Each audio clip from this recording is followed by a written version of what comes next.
Let's take a look at daily planning.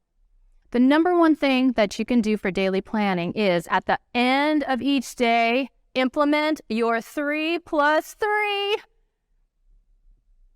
What should your question be right now?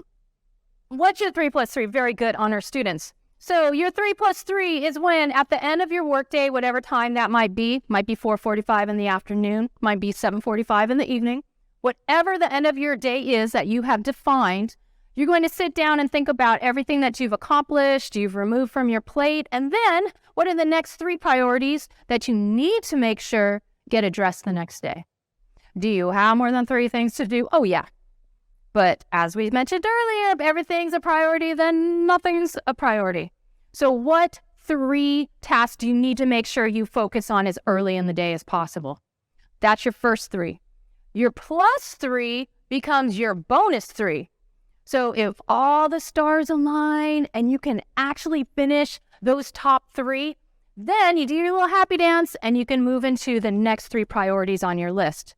However, for those of you who work with humans and work with technology, a lot of times you can't finish that top 3 because somebody didn't get you something that they were supposed to.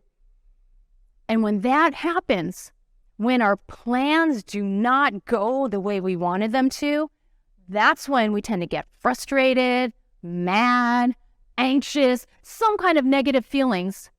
And when that negativity enters our brains, productivity goes downhill.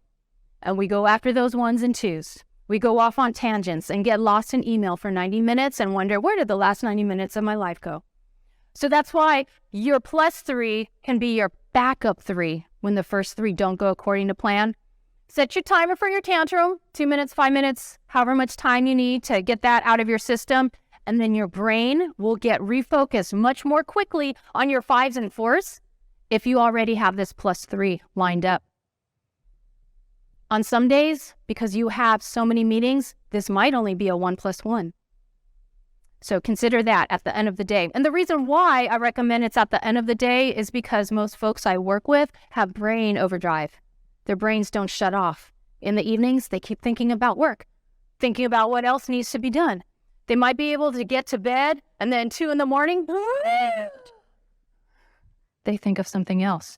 So when you do this at the end of the day, the 3+3, it's a psychological transition from work to home and relaxation. So it should happen whenever you're ready to close out for the day.